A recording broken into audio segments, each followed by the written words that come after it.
Thank you for joining me.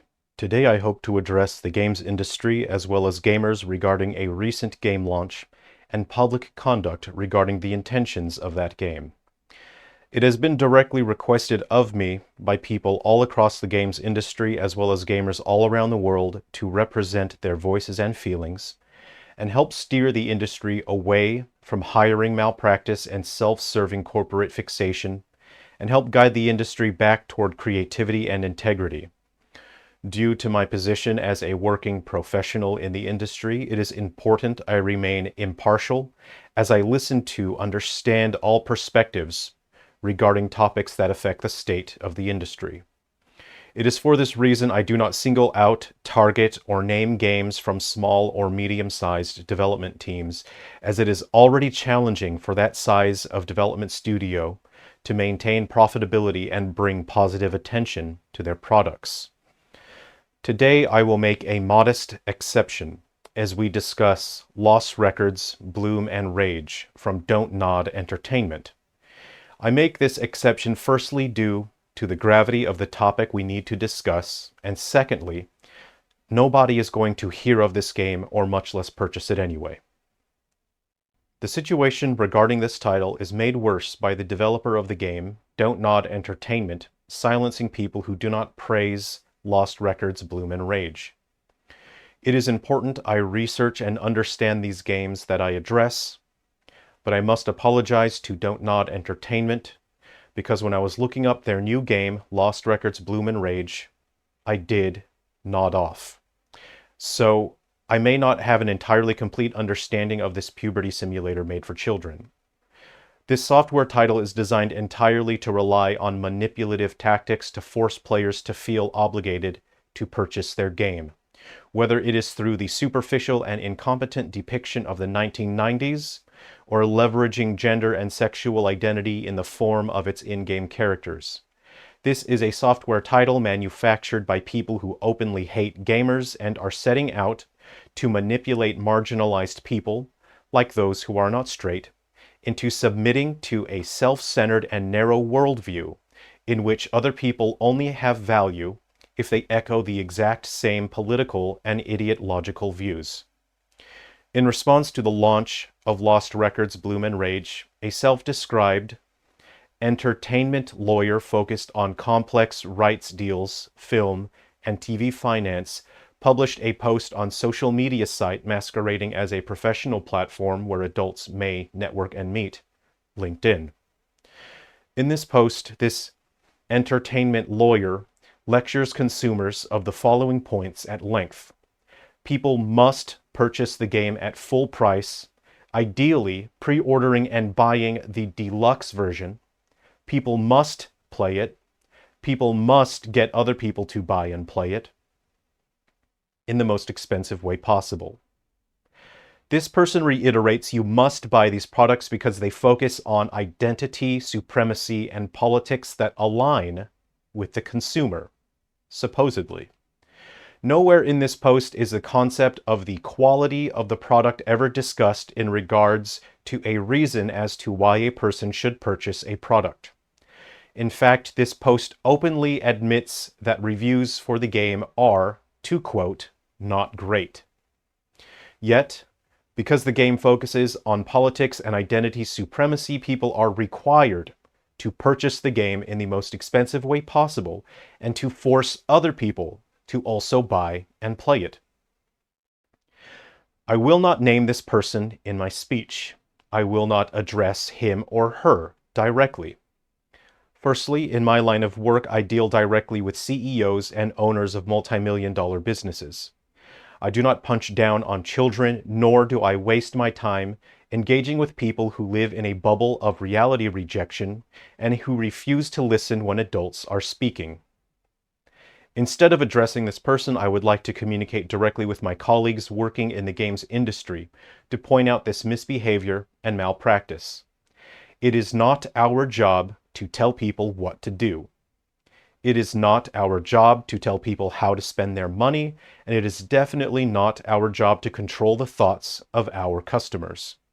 It is well outside of our rights to weaponize people's sexual identities and insecurities against them, so we can manipulate them into purchasing products regardless of the quality, content, or intent of the product. Our job as writers, artists, programmers, testers, and engineers is to create something fun for people to do. And on a deeper level beyond that, it is our job to give people something beautiful to believe in for the short time that we are here on this earth. Our industry does not need bullies or manipulators who brainwash and take control of consumers, taking advantage of people who are not straight, who already feel alone and rejected by society. Modern companies have been using superficial, forced diversity to manipulate and use marginalized people as human shields.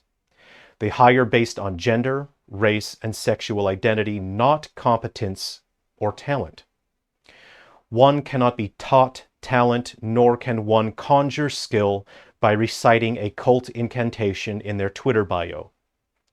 As a result, our entertainment media is poor quality, and marginalized people become the subject of resentment and hatred.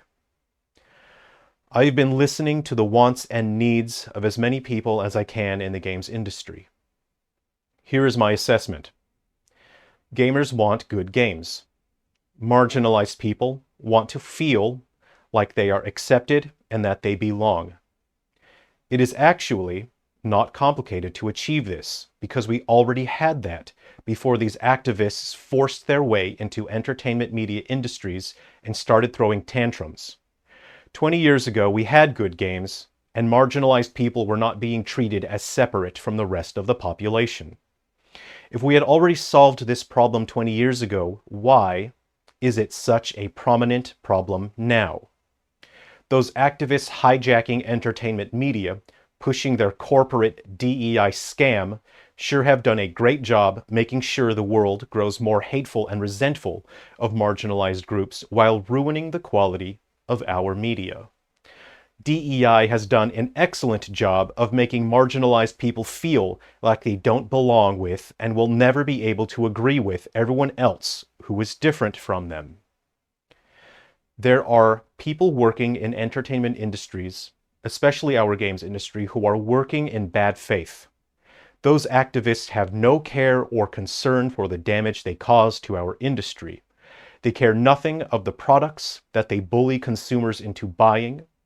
They care about massaging their precious insecurities by forcing their feeble beliefs onto others in a desperate, vain attempt to gain validation. Unfortunately, these activists are here now.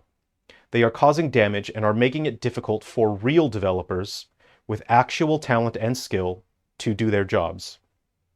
To my fellow developers, I must ask you, hang in there, stay strong, and do your best. Even if things may feel hopeless, even if things feel like they'll never get better, we are all in this together. The gamers out there understand us. They will stand by our side. As long as we stay strong, stand for what we believe in, and create the best games we possibly can. To my fellow gamers, I must request a favor of you. I know this may be difficult, and I understand entirely if you are unable to do this for me. You must make your voice heard. Speak out against the activists who are attempting to hijack your video game industry. But please be careful for friendly fire. There are gamers out there who may not be straight, who may be trans, who may not know or accept exactly what they are yet. Those people are not your enemies. Women are not our enemies. People with different skin colors are not our enemies. They are our fellow gamers. They are our people. This favor I ask of you may feel too difficult. I ask of you, no matter how much those people lash out, no matter how much they attack and insult us, no matter how much name-calling and blocking they do, I ask that you stay calm and respectful. No doubt in this video, in this comment section, you will see countless negative comments of people lashing out. I ask that instead of fighting back with insults, you reply respectfully and you simply say, I have heard you, and I accept your perspective. Thank you for making your voice heard. We have reached a boiling point in our culture where the leaders of online movements are forcing people to believe that they must be segregated based on their sexual identity and politics. This online cult is brainwashing people into behaving like children and tearing down anyone who does not blindly agree with and echo all of their own beliefs. Look at where that has gotten us. If we continue down this path, there will only be more hatred, more resentment, and further segregation for marginalized people, and more sanctioned racism and sexism toward people who just want good quality video games and entertainment made by people who actually know what they are doing and who actually care. I hope you understand I am here today to discuss these topics with you not because I derive joy from this or because I am interested in attention. Every time I publish these industry-level speeches, more people in the games industry turn towards me as an enemy and set out to tear me down however they can. I understand this, and it is a price that I have accepted I must pay to do what is right, and to do what has been asked of me by thousands of people all around the world. If there is anything you take away from today's speech, it is this: you are not obligated to purchase or support anything. No matter what anyone says, however they bully or manipulate, no matter how much they use your sexual identity against you, no matter how much they try to indoctrinate you into their cult and convince you that anyone who is different from you is an enemy, they are wrong. You are just fine the way you are. You do not need to purchase a product just because someone says it was made for gay or trans or any other way these bullies try to manipulate people. To my fellow gamers, thank you for listening to me and for being respectful to your fellow human beings, even if it is difficult and you must swallow your pride. Even if other people are different, even if they have disagreeable attitudes and behavior sometimes. For me personally, due to my position and professional placement in the games industry, I am unable to directly engage with these activists who are ruining the industry. There is a limit to what I can say about these topics. But to my fellow gamers, and especially you content creators out there, you certainly are free to say whatever you want. Vote with your wallet, speak your mind, and make your voice heard regarding these games and studios, so that we may all work together to humbly and respectfully tear these activists a new asshole. Thank you for listening. Gamers first.